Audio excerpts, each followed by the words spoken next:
involving Sergeant Nkosi, you put him in a position where he got access to documents between the city and one of the competing bidders, including an invoice that shows the pricing used by that competing bidder in relation to the city.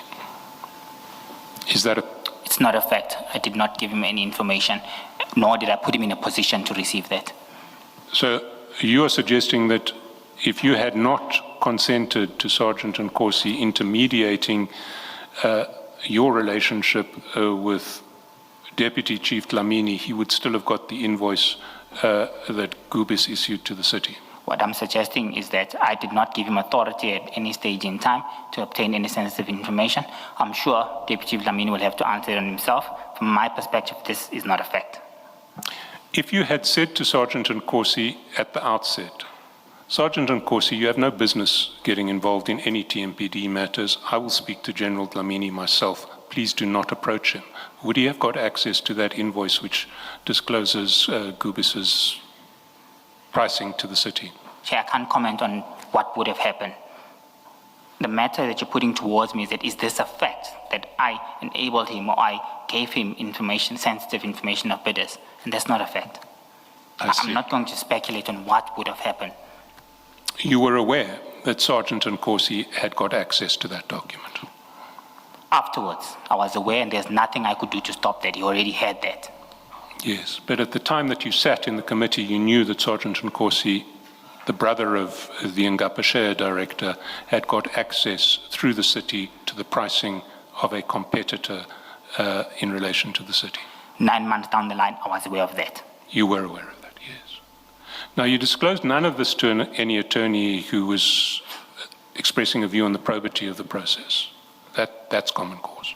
I've said yes to those issues, except for the last issue that you're saying. Well, you didn't disclose that to any attorney. Did you say to someone, I didn't facilitate it, but Sergeant Nkosi actually got access to a Gubis invoice to the city? Okay. No, I did not disclose that. I didn't see the need. I see, yeah. Now, if you want to explain any of that, please feel free. Okay. I can explain now. Okay. Absolutely. Thank you. My guest. The first one is, did I disclose a relationship with Sergeant Nkosi is my friend? Sergeant Nkosi is neither a director of Ngapasheya, nor is he a shareholder of the entity. As per the declaration form that's in front of us, it's clear on what you should disclose against. Any friends that I have that have no interest or any association with the firm, there's no need to disclose that. I saw that irrelevant, and there was no need for me to disclose that to the probity teams. Secondly, further to that, the exercise that was undertaken, there was no request for me to disclose that. I had disclosed information of the directors as per the declaration of form interest that the city has. The second matter, you say Sergeant Nkosi made approaches to me, and I did clarify on the approaches that were there. Firstly, I had insufficient evidence to disclose this to any party because it was clear that he was asking me for compliance.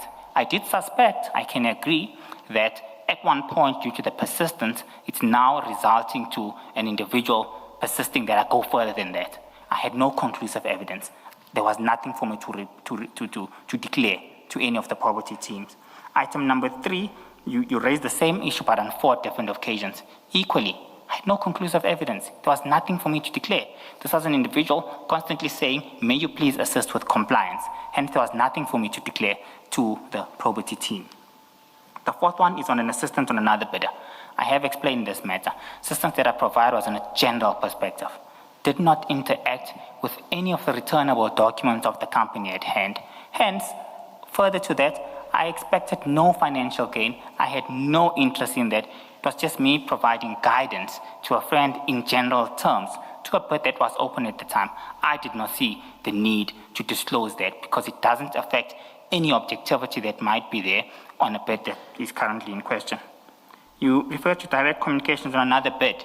That bid was open, and in reference to discussion that I had with Sergeant Nkosi, the regrouping clearly meant, if needs be, I'll explain to you the contents of administrative requirements, the mandatory requirements, as well as the evaluation criteria. There's nothing wrong with that. I have given evidence on why that's allowed if individuals do ask you to clarify for that. That ultimately didn't happen. Secondly, they weren't even awarded. I still maintain that I have no interest as a result of that factor, which brings me to conclude that there was nothing necessary for me to declare. The third one is on the Gubi's payment. On the Gubi's payment, I was clear. Sergeant Corsi involved himself. I didn't actively say, may you please assist me with mediating this. A phone call was given to me and had a discussion. Hence, from that perspective, I did not actively encourage him to assist me in terms of dealing with that matter at hand. I did, however, admit, Chair, that in hindsight, on this matter, I should have requested for a number. And on this, I should have requested for a number so that I'm able to deal directly with the Deputy Chief Dlamini. On the second aspect you have raised on the Gubi's payment on termination, this was clear. I asked for his number afterwards, and I subsequently took the matter up with the General directly. There was no further interaction with Sergeant Nkosi in reference to the termination letter. In hindsight, I also agreed that this is an issue that could have resulted in a problem for me, and I should have got the details directly, and I subsequently received those. Hence, from my perspective, there's nothing to declare. I still have no interest, and my objectivity would not have been impaired whatsoever. The last one that you had raised in terms of giving him access to information, I disagreed with this. It's not a fact.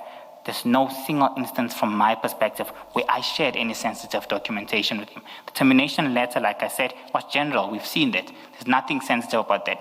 The service provider had already received it. And from my perspective, he would have got no advantage, firstly. Nor would his brother's company would have gotten advantage, purely taking into account that they're not even a bidder who would be eligible to be allocated any ad hoc related services work. Thanks, SC.